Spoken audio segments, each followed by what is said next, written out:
അസ്സലാമു അലൈക്കും വറഹ്മത്തുള്ളാഹി തആല വബറകാത്തു. ആയിഷയുടെ വിറക്കുന്ന വിരലുകൾ ആ ഡയമണ്ട് നെക്ലേസിൻ്റെ തണുപ്പുള്ള കല്ലുകളിൽ പതിയെ തൊട്ടുരുമ്മി. കണ്ണീരിൻ്റെ നനവുള്ള അവളുടെ കാഴ്ചയിൽ ആ നെക്ലേസിലെ ഓരോ ഡയമണ്ടുകളും നക്ഷത്രങ്ങളെപ്പോലെ തിളങ്ങുന്നുണ്ടായിരുന്നു. റബ്ബേ, ഒരു ചെറിയ സ്വർണ്ണനൂൽ പോലും സ്വന്തമാക്കാൻ ശേഷിയില്ലാത്ത എൻ്റെ കഴുത്തിലേക്ക് ഇതെങ്ങനെ വന്നു ചേർന്നു? അവൾ സ്വയം ചോദിച്ചു.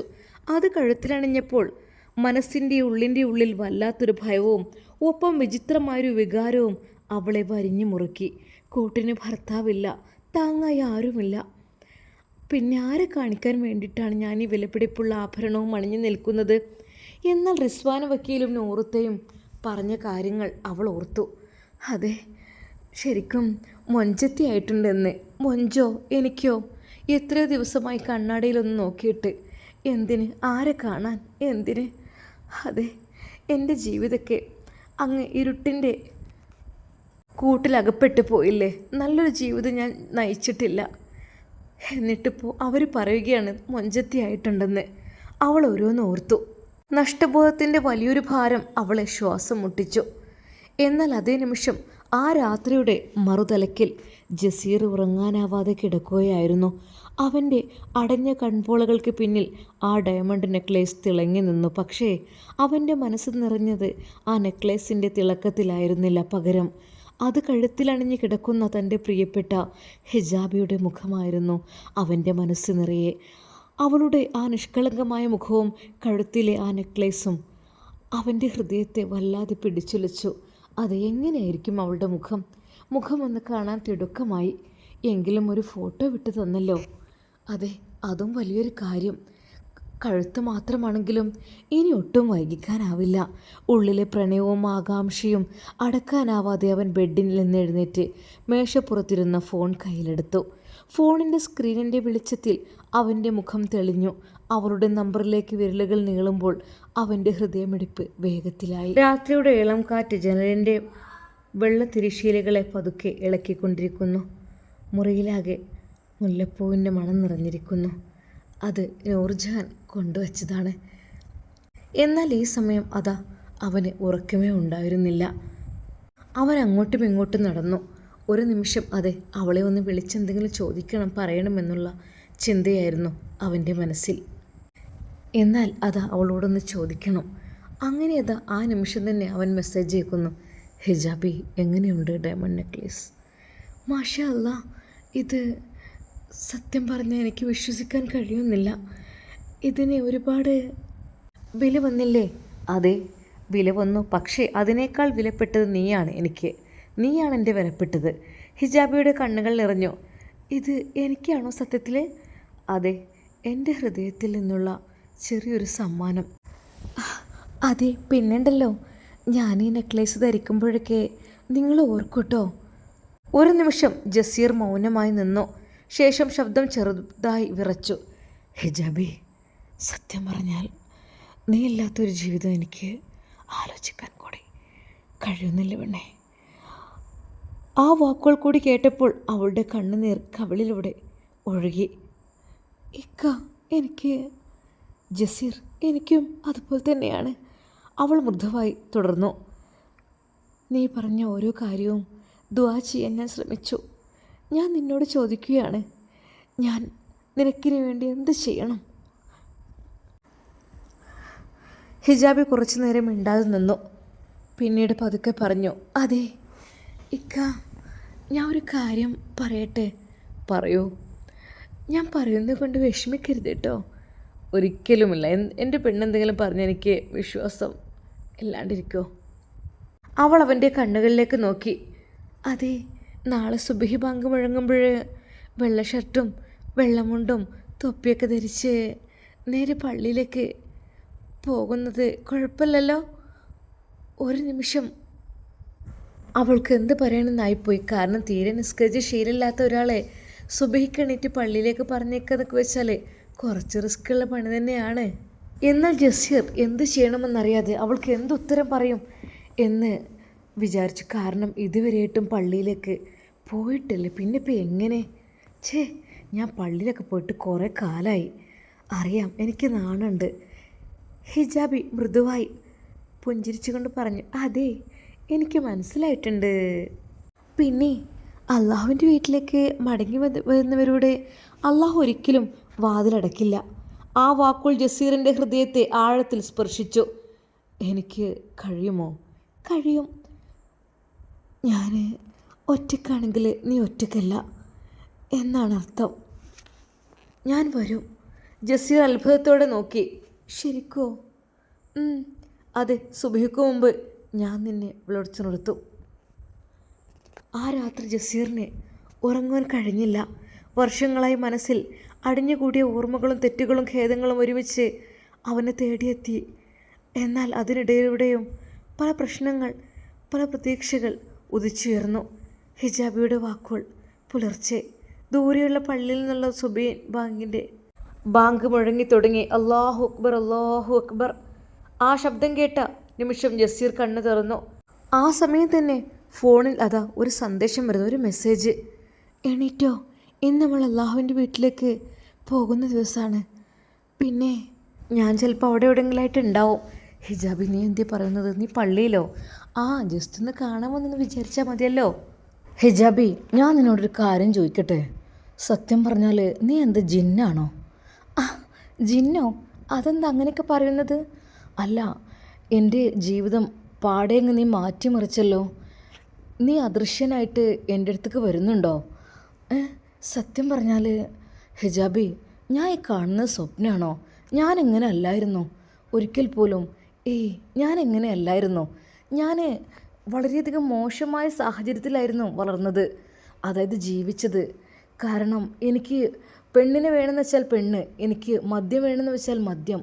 അത്രക്കും തെമ്മാടിയായി ജീവിച്ച ആളാണ് ഞാൻ. പ്രത്യേകിച്ച് ഒരാളെ കൊല്ലണമെന്ന് തോന്നിയാൽ അത് സ്വന്തം കൂടപ്പിറപ്പിനെ പോലും ഞാൻ തടവിലാക്കി എത്രയോ ശിക്ഷിച്ചിട്ടുണ്ട്. അതുമാത്രമല്ല, സ്വന്തം ഭാര്യയെ പോലും ഞാൻ ലോറി ഇടിച്ച് കൊലപ്പെടുത്താൻ ശ്രമിച്ചവനാണ്.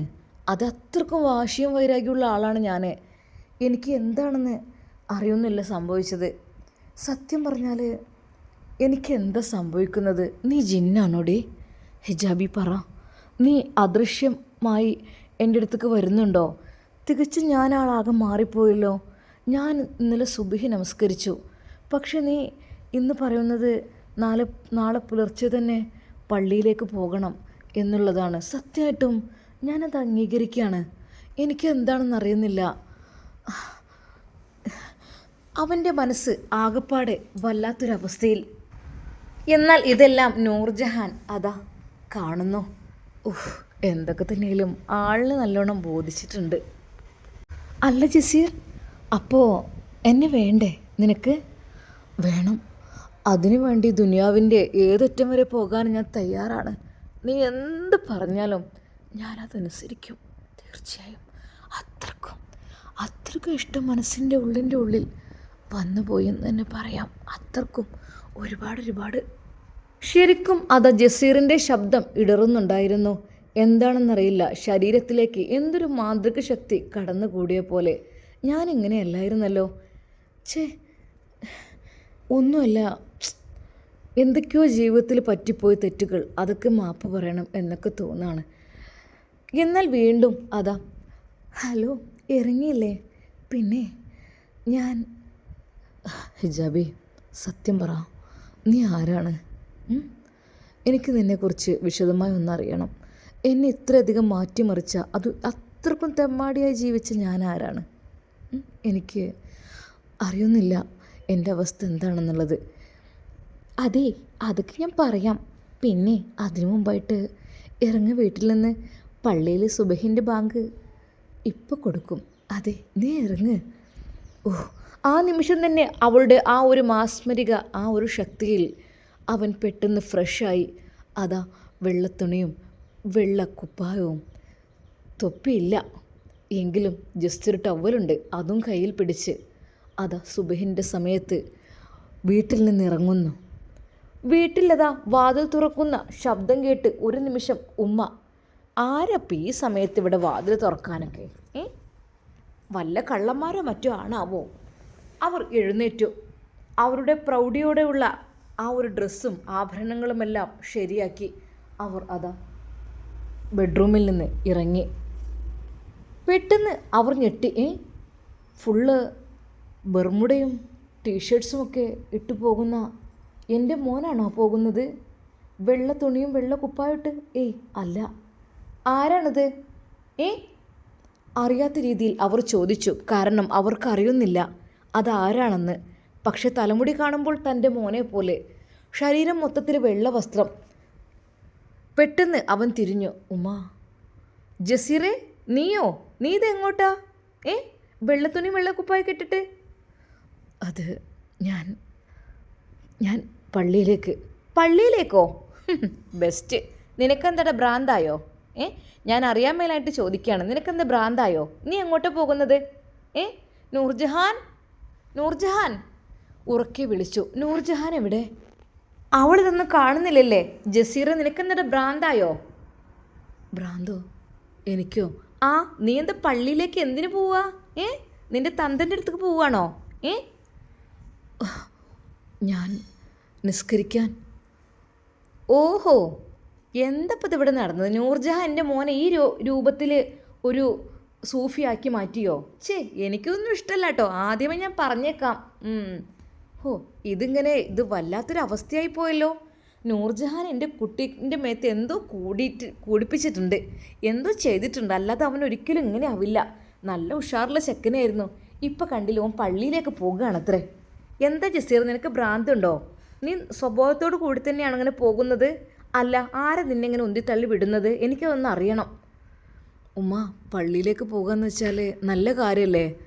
എൻ്റെ മോൻക്ക് ഭ്രാന്തായി, അല്ലാതെ എന്ത് പറയാൻ. ആ നശീകരണം പിടിച്ച ആ പെണ്ണ് കയറി വന്നതോടെ എൻ്റെ മോൻ്റെ സ്ഥിതികൾ ആകെ അങ്ങ് മോശപ്പെട്ടു. അവൻ ഇങ്ങനെയല്ലായിരുന്നു. ഏത് നിമിഷവും കൂട്ടുകാരും അതും ഇതും ടൂറും കാര്യങ്ങളും അടിച്ച് പൊളിച്ച് അവൻ്റെ റൂമിലങ്ങോട്ട് ഭയങ്കരമായ ശബ്ദത്തിൽ പാട്ടും കൂത്തും എന്തൊക്കെയായിരുന്നു. ഇപ്പം എന്താ ഒന്നുമില്ല. അവന് പള്ളിയിലേക്ക് പോകുകയാണത്രേ. ശരിക്കും അത് ജസീറിൻ്റെ ഉമ്മയുടെ മനസ്സിൽ എന്തോ ഒരു ബോധം തോന്നിച്ച്. എന്താന്നാവോ ഇവൻക്ക്. സഫീറിനെ വിളിച്ച് കാര്യങ്ങളൊക്കെ ഒന്ന് പറഞ്ഞു. ഇവനൊന്ന് ഹോസ്പിറ്റലിൽ കൊണ്ടുപോകേണ്ടി വരും, അല്ലേ അത് ശരിയാവില്ല. എന്തോ ഒന്ന് കൂടിയിട്ടുണ്ട്. നട്ടപ്പാതിരാക്കൊക്കെ അല്ലായിരുന്നോ ഇറങ്ങി തിരിക്കാറുള്ളത്? ഇതെന്തോ കൂടിയത് തന്നെയാണ്. ശരിക്കും ആ ഉമ്മ അന്താളിച്ച് നിൽക്കുകയായിരുന്നു. എന്താന്നാവോ അവൻ്റെ തലയിൽ കയറി കൂടിക്കണത്. ഇപ്പം അവന് പോകുന്ന പോക്കുണ്ടല്ലോ, വല്ല സൂഫിയൊക്കെ ആയിട്ട് എന്ത് മന്ത്രവാദമാണോ അവളിവിടെ നടത്തുന്നത്? എന്താന്നാവോ. എന്നാൽ ഈ സമയം അവൻ്റെ ഫോണിലേക്ക് ഒരു മെസ്സേജ്. ഇക്ക ഇറങ്ങിയോ? അത് പിന്നെ ഉമ്മയോട് സലാം പറയാൻ മറക്കരുത് കേട്ടോ. ഒരു നിമിഷം അവന് ഇതുവരെ ഉമ്മയോട് സലാം പറഞ്ഞിട്ടേ ഇല്ല, തിരിച്ചിങ്ങോട്ടും ഇല്ല. അങ്ങനെ ഒരു ജീവിതമായിരുന്നു. ഇതിപ്പോൾ വല്ലാത്തൊരവസ്ഥയായി പോയല്ലോ. എന്താ അപ്പോൾ ഇതിങ്ങനെ? എനിക്കൊന്നും അറിയുന്നില്ല, മനസ്സിലാകുന്നില്ല. എന്തൊക്കെയാണാവോ? എനിക്ക് ഒരു നിമിഷം അവൻ അതാ ഉമ്മ അസ്സലാമു അലൈക്കും. എന്നാൽ ആ ഉമ്മ ദേഷ്യപ്പെടുകയായിരുന്നു. പോടാ നിൻ്റെ സലാം കൊണ്ട്. നിൻ്റെ മേത്ത് എന്ത് പ്രേതബാധ കൂടിയിട്ടുള്ളത്? ജിന്ന് കൂടിയിട്ടുണ്ടോ നിൻ്റെ മേത്ത്? ശരിക്കും ആ സലാം പോലും അവർ മടക്കിയില്ല. അവന് സലാം കൊണ്ട് വന്നിരിക്കുന്നു. എന്തൊക്കെ തെറ്റുകളാണ് നീ ഇവിടെ ചെയ്ത് കൂട്ടിയിരുന്നത്? ഇപ്പോൾ എന്താ നിനക്ക് നല്ല ബുദ്ധി തോന്നിയോ? ഉമ്മ അസ്സലാമു അലൈക്കും. പക്ഷേ അവർ സലാം മടക്കിയില്ല. എന്നാൽ അതെല്ലാം നൂർജഹാൻ കേൾക്കുന്നു. അതെ, പോയിക്കോളൂ. ഉമ്മ സലാം മടക്കില്ല, ഉമ്മക്കത് ഉൾക്കൊള്ളാൻ കഴിഞ്ഞിട്ടില്ല, അതുകൊണ്ടായിരിക്കും. അതെ, പോയിക്കോളൂ പള്ളിയിലേക്ക്. അങ്ങനെ ആ നിർദ്ദേശം അനുസരിച്ച് അവൻ പള്ളിയിലേക്ക് പോവുകയാണ്. അതെ, പള്ളിയിലെത്തിയാൽ ഫോൺ സ്വിച്ച് ഓഫ് ആക്കാൻ മറക്കരുത് കേട്ടോ. വീണ്ടും അതാ മെസ്സേജ്. ശരിക്കും അവൻ യാന്ത്രികമായി ഫോണും സ്വിച്ച് ഓഫ് ചെയ്തു. പള്ളിയിലേക്ക് പ്രവേശിക്കുമ്പോൾ എന്തെന്നറിയില്ല, അവൻ്റെ ഹൃദയം പൊട്ടുന്നത് പോലെ അവനക്ക് തോന്നി. റബ്ബേ, ഞാൻ ഇപ്പോൾ അള്ളാഹുവിൻ്റെ വീട്ടിലാണ് നിൽക്കുന്നത്. പക്ഷേ എനിക്കിതിനകത്തേക്ക് പ്രവേശിക്കാനുള്ള അർഹതയുണ്ടോ? ഞാൻ അത്രക്കും പാപങ്ങൾ ചെയ്ത പാപിയാണ്, ദോഷിയാണ് അല്ലേ? അതെ, അത്രക്കും ഒരുപാട് തെറ്റുകുറ്റങ്ങൾ ഞാൻ ചെയ്തതാണ്. ഒരിക്കൽ പോലും എനിക്ക് ഇതിനകത്തേക്ക് പ്രവേശിക്കാൻ. എന്നാൽ അതാ പള്ളിയിലേക്ക് കയറാതെ വിതുമ്പുന്ന ജസീറിനെയാണ് പള്ളിയിലെ ഉസ്താദ് കാണുന്നത്. അത് ജസീർ വളരെയധികം ക്രൂരനായ, മദ്യപാനിയായ, വളരെയധികം മോശമായ ഒരാളാണ്. അതായത് അത്രക്കും തെമ്മാടിയായി പണത്തിൻ്റെ ഹുങ്കിൽ എന്തും ചെയ്യാമെന്ന് പറഞ്ഞ് നടക്കുന്ന ഒരു മനുഷ്യനാണ് അയാൾ. ഈ ഒരു അവസ്ഥയിൽ അവൻ നിൽക്കുന്നത് കണ്ടപ്പോൾ ഉസ്താദ് തന്നെ, എന്താ ജസീർ, ഇങ്ങോട്ട് കടന്നു വരൂ. ശരിക്കും അദ്ദേഹത്തിന് തന്നെ വല്ലാത്ത അത്ഭുതം തോന്നി. എന്നാൽ പള്ളിയിലെ പലരും അത് കണ്ട് പിറുപിറുത്തു. പുളിക്കൽ തറവാട്ടിലെ മൂത്ത സന്തതിയാ, പണം കൊണ്ട് ആറാടുന്നവൻ, എന്താന്നാ നിലത്തൊന്നെല്ലാം പറക്കലാണ്.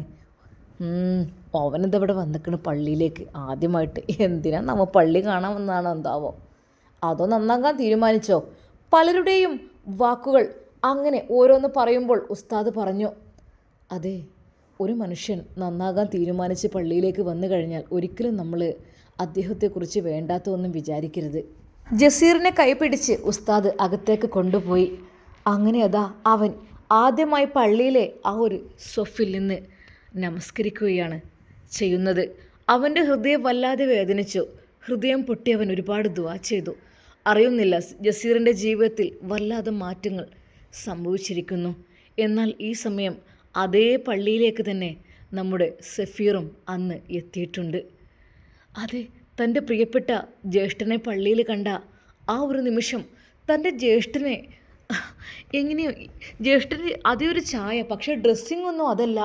ശരിക്കും സലാം വീട്ടിക്കഴിഞ്ഞ് അവൻ ദുആ ചെയ്യുന്ന സമയത്ത് ആ മുഖം കണ്ടപ്പോൾ സഫീർ ശരിക്കും അത്ഭുതപ്പെട്ടു. പക്ഷേ വേണ്ട, ജ്യേഷ്ഠൻ്റെ അരികിലേക്ക് ഇപ്പോൾ പോകണ്ട, ഇപ്പോൾ പോയി കഴിഞ്ഞൊരു പക്ഷേ. എന്നാൽ സഫീറിന് ആ അത്ഭുതം എന്താണെന്ന് സംഭവിച്ചത് അറിയില്ല. സത്യമായിട്ടും എന്താണ് സംഭവിച്ചത്, എന്താണ് സംഭവിക്കാൻ പോകുന്നത് അറിയുന്നില്ല. എന്നാൽ പള്ളിയിൽ നിന്ന് അവൻ വേഗം ഇറങ്ങി. എന്നാൽ ജസീർ പള്ളിയിൽ തന്നെ ഇരുന്നു ദുആ ചെയ്തു ഒരുപാട് സമയം. പള്ളിയിൽ നിന്ന് അവൻ ഇറങ്ങുകയാണ്. ഉസ്താദിൻ്റെ കൈകളിൽ കുറച്ച് ക്യാഷ് അവൻ കൊടുത്തു. ഉസ്താദേ, ഇതാ ബിസ്മില്ലാഹിർ റഹ്മാനിർ റഹീം എന്ന് പറഞ്ഞ് സന്തോഷത്തോടു കൂടി ഉസ്താദ് അത് സ്വീകരിച്ചു. മോനെ, അള്ളാഹു നിന്നിൽ ഹൈർ ചെയ്യട്ടെ, പടച്ച റബ്ബ് നന്നാക്കട്ടെ. എന്നാൽ അതാ പള്ളിയിലേക്ക് പുതുതായി ഇങ്ങനെയൊരു തെമ്മാടിയായ ആൾ, പണക്കാരനായ തെമ്മാടിയായ ആൾ വന്നപ്പോൾ ശരിക്കും അതാ ഉസ്താദ് തന്നെ അത്ഭുതപ്പെട്ടു എല്ലാവരും. എന്നാൽ പള്ളിയിൽ നിന്നിറങ്ങി അവൻ ഫോൺ ഓൺ ചെയ്തു. എന്നാൽ അതാ വീണ്ടും മെസ്സേജ്, അൽഹംദുലില്ലാ, മാഷാ അല്ലാ, എൻ്റെ പ്രിയപ്പെട്ട എൻ്റെ ഭർത്താവ് പള്ളിയിൽ കയറി നമസ്കരിച്ചു അല്ലേ? ഉസ്താദിനെ കണ്ടോ? എന്തെങ്കിലും കൊടുത്തോ? അതൊക്കെ കൊടുത്തു. എന്നാൽ പിന്നെ നേരെ പള്ളിയുടെ ഖബർസ്ഥാനിലേക്ക്, ആ ഭാഗത്തേക്ക് നടന്നോളൂ, ഉപ്പ കാത്തിരിക്കുന്നുണ്ടാവില്ലേ? എൻ്റെ മോനെ എപ്പോഴെങ്കിലും എൻ്റെ അരികിലേക്ക് വരും, എൻ്റെ മക്കൾ വരുമെന്ന് കരുതിയിട്ട് കാത്തിരിക്കുന്നുണ്ടാവില്ലേ? എന്തൊക്കെ തന്നെയായാലും നിങ്ങളെ കൂടപ്പിറപ്പുകളൊക്കെ അവിടെ എത്തുന്നുണ്ടാവും അല്ലേ? അതെ, ഒരിക്കലെങ്കിലും പിതാവിൻ്റെ ഖബറിനരികിൽ പോയിട്ട് ഒന്ന് ദുആ ചെയ്തൂടെ? ശരിക്കും അതാ അവൻ്റെ മനസ്സ് യാന്ത്രികമായി വീണ്ടും നടന്നു പള്ളിക്കാട്ടിലേക്ക്. മാഷാ അല്ലാ, ശരിക്കും ഉപ്പയുടെ ആ ഒരു ഖബർ കണ്ടിട്ട് ദിവസങ്ങൾ, എത്രയോ വർഷങ്ങളായി, ചെറുപ്പത്തിൽ കണ്ടതാണ്, പിന്നെ വല്ലാതെ അതിലേക്ക് പോയിട്ടില്ല. ഒരു നിമിഷം അവൻ ആ കാഴ്ച കണ്ട് ഞെട്ടി. ഇത്രയധികം ഉമ്ര ഹാജി എന്നു പേരിലുള്ള ആ ഒരു ഖബർ ഇത്രയധികം വൃത്തിയും മനോഹരവുമോ? ചുറ്റുഭാഗത്തും മനോഹരമായ പൂക്കളോ? ശരിക്കും എന്താ ഞാൻ കാണുന്നത്, എനിക്ക് മനസ്സിലാകുന്നില്ല. ഇതിപ്പോൾ എന്താ? എന്നാൽ ഉസ്താദ് അവൻ്റെ കൂടെ വന്നു. ഉസ്താദേ, എൻ്റെ പിതാവിൻ്റെ ഖബർ അതുതന്നെയാണ്, ഒരു സംശയവും വേണ്ട. അല്ല, എൻ്റെ പിതാവിൻ്റെ ഖബറിനരികിലേക്ക് ആരും വരാതിരുന്നതാകെ കാട് മൂടി. അല്ല ജസീർ, ഒരിക്കലും ഇവിടേക്ക് വരാറുണ്ട്. ആര്? അതായത് ഇവിടേക്ക് നിൻ്റെ അർഹരായ ആളുകൾ വരാറുണ്ട്. നിൻ്റെ അനിയൻ സഫീർ വരാറുണ്ട്. വിലപിടിപ്പുള്ള മനോഹരമായ പൂക്കളും ചെടികളൊക്കെ വാങ്ങിക്കൊണ്ടുവന്ന് നല്ല മനോഹരമാക്കി കൊണ്ട് നടക്കുന്നുണ്ട്. എപ്പോഴും ദുആയും നടത്താറുണ്ട്. അവനൊരു സ്വാലിഹായൊരു മനുഷ്യനല്ലേ. അപ്പോൾ പിന്നെ അവനന്ന് ഈജിപ്തിലേക്ക് പോകുക എന്നൊക്കെ പറഞ്ഞപ്പോൾ ഞങ്ങളോടൊക്കെ ഏൽപ്പിച്ചിരുന്നു കാര്യങ്ങൾ, ഉപ്പയുടെ ഖബർ പരിപാലനത്തിനെ കുറിച്ചും അവിടെ ദുആ ചെയ്യണമെന്നതിനെക്കുറിച്ചൊക്കെ പറഞ്ഞിരുന്നു.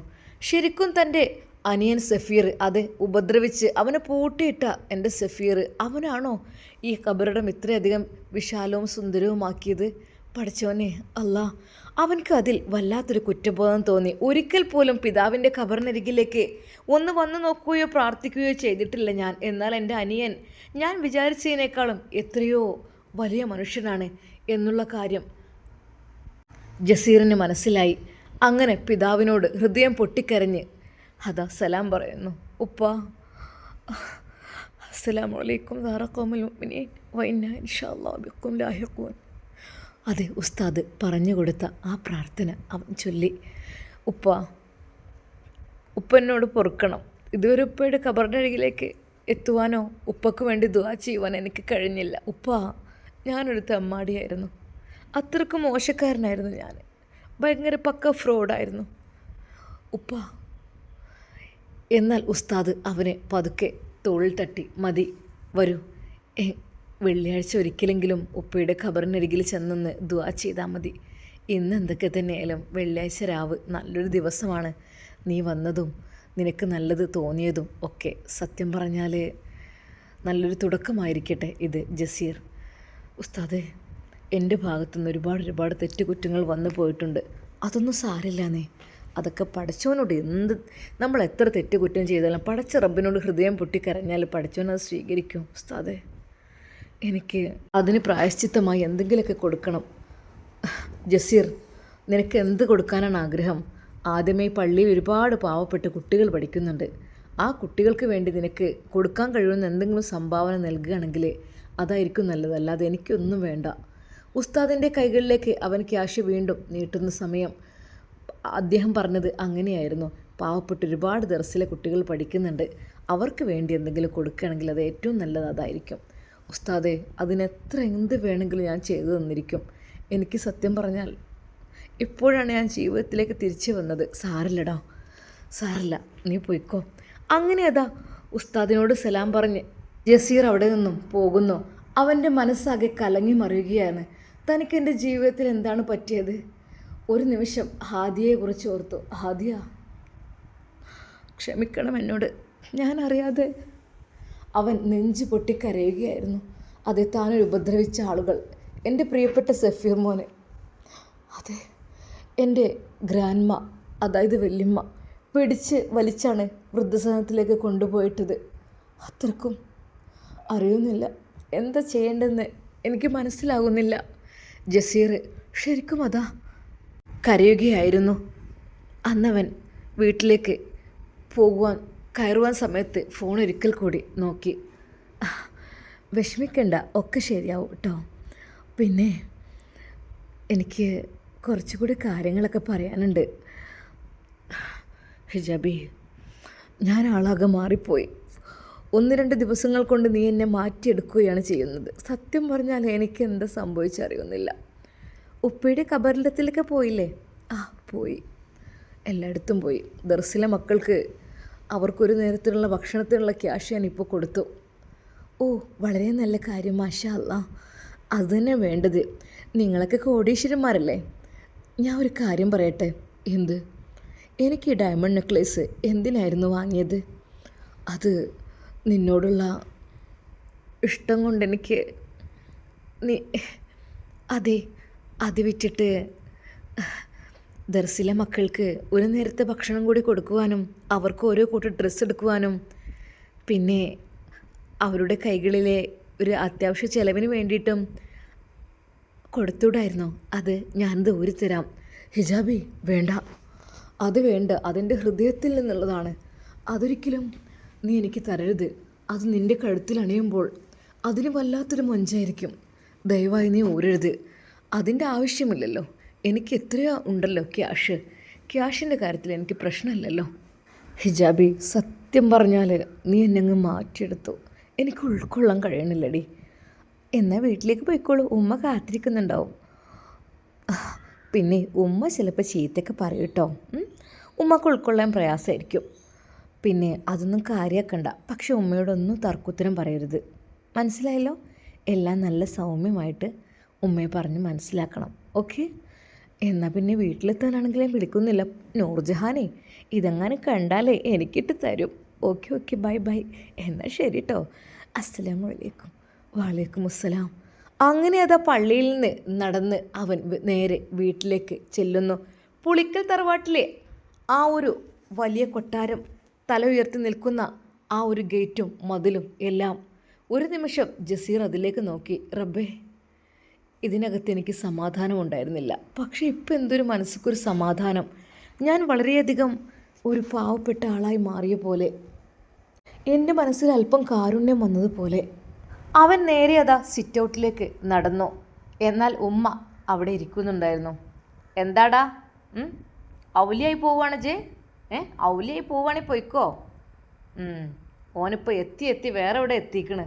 ഇജെന്താ, എനിക്കത് കഞ്ചാവാണോ? കഞ്ചാവ് അടിച്ചിക്കണ ജെ? ഞാൻ അറിയായിട്ട് ചോദിക്കണ്. എൻ്റെ ലെവൽ ഇങ്ങനെയല്ലായിരുന്നല്ലോ. എന്നാൽ അവൻ ദയനീയമായി ഉമ്മയുടെ മുഖത്തേക്ക് നോക്കി. എന്താടാ, എത്ര പെണ്ണുങ്ങൾ ജി കഷ്ടപ്പെടുത്തിക്കണം ഇവിടെ? ആദ്യാനൊക്കെ ജി കൊല്ലാൻ നിൽക്കുകയല്ലായിരുന്നോ? അങ്ങനെ കാട്ടിക്കൂട്ടി ഇപ്പം നല്ല ആളാൻ ശ്രമിക്കാല്ലേ? എന്താ എൻ്റെ പിന്നീട് ഉദ്ദേശം ഉണ്ടല്ലോ?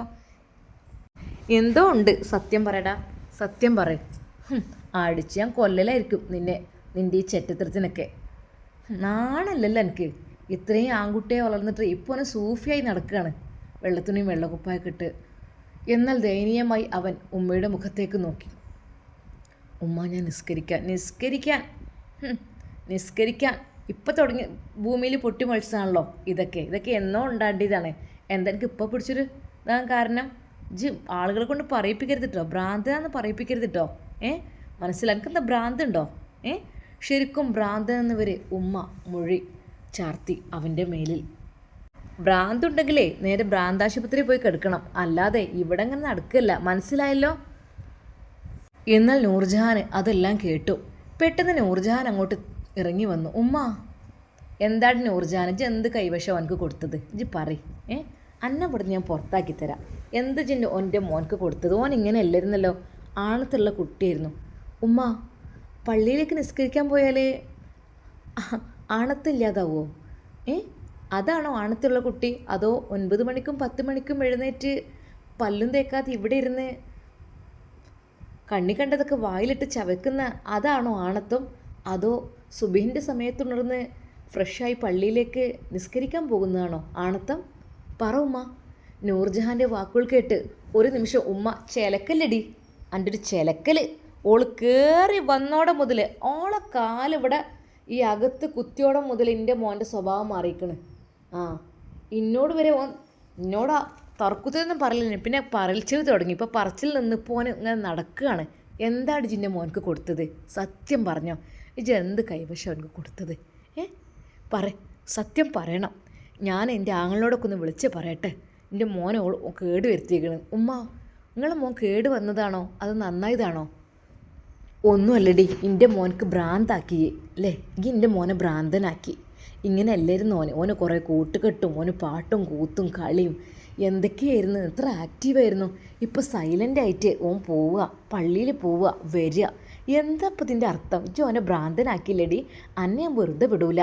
എൻ്റെ കുട്ടിക്ക് ഒരു കുഴപ്പമില്ലായിരുന്നു. നീ ഇവിടെ നിന്നെ ഞാനുണ്ടല്ലോ, ഏത് നേരത്താണാവോ നിന്നെ ഇങ്ങോട്ട് കെട്ടി വലിച്ചു കൊണ്ടുവരാൻ തോന്നിയത്. അതോടുകൂടി നഷ്ടപ്പെട്ടു ഇവിടുത്തെ സമാധാനം. എന്താന്നില്ല, നാണം കെട്ട വർഗം. അവളിങ്ങോട്ട് വന്നത് മുതൽ എൻ്റെ കുട്ടിയുടെ സ്മാർട്ട്നെസ് തന്നെ പോയി.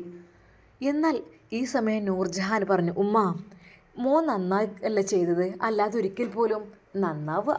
ഇത് ഓനൊരു തരം ഭ്രാന്തനാക്കിക്കണം. എന്തോ മാനസികം വന്നിക്കണോ എനിക്ക്? വേറൊന്നുമല്ല, മാനസികം എൻ്റെ കുട്ടിക്ക്, വേറൊന്നുമല്ല. ശരിക്കും ആ ഉമ്മ തറപ്പിച്ചത് പറഞ്ഞു. നൂർജഹാൻ, എൻ്റെ മോനെ പഴയ രീതിയിലെങ്ങനെ ആക്കി എടുത്തിട്ടില്ലെങ്കിൽ നിന്നെ ഞാൻ കാണിച്ചു തരാം കേട്ടോ. മറക്കണ്ട, നോക്കിക്കയ്യോ. ശരിക്കും നൂർജഹാൻ തന്നെ ഞെട്ടിപ്പോയി. ഇങ്ങനെ ഒരു ഉമ്മയോ? അത് മക്കളെ തിന്മയിലേക്ക് നയിക്കുന്ന ഉമ്മയോ? അതേ ജസീറ, അധികമാകണ്ട. അധികമായാൽ ഭ്രാന്തായിട്ട് എറിഞ്ഞു കൊല്ലേണ്ട അവസ്ഥ വരും എന്നെ, മനസ്സിലാക്കിക്കോ. എന്നാൽ അവൻ ദയനീയമായി ഉമ്മയെ നോക്കി. കണ്ടില്ല ചെക്കൻ്റെ നോട്ടം ഇങ്ങനെയായിരുന്നു. ആദ്യം അവൻ എന്തെങ്കിലും എതിർത്ത് പറയുമായിരുന്നു, ഇപ്പോൾ ഒന്നും പറയുന്നില്ല.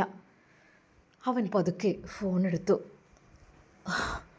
ഇക്ക, ഒന്നും കരുതണ്ട കേട്ടോ. ഉമ്മ എന്ത് പറഞ്ഞാലും ഉമ്മയുടെ എതിര് പറയൊന്നും വേണ്ട കേട്ടോ. അപ്പോൾ തന്നെ അടുക്കളയിൽ നിന്ന് അതാ നൂർജഹാൻ മെസ്സേജ് അയച്ചു അവൻക്ക്. ഒരു ഭാഗത്ത് തൻ്റെ ഹിജാബി അതെ മെസ്സേജ് അയക്കുന്നു, ഒരു ഭാഗത്ത് ഉമ്മ ചീത്ത പറയുന്നു. എന്താ ചെയ്യുക? വല്ലാത്തൊരവസ്ഥ. അവൻ്റെ മനസ്സ് ഒന്നുകൂടെ തൻ്റെ പ്രിയപ്പെട്ട ഹിജാബിയെ കാണുവാൻ വേണ്ടി കൊതിച്ചു.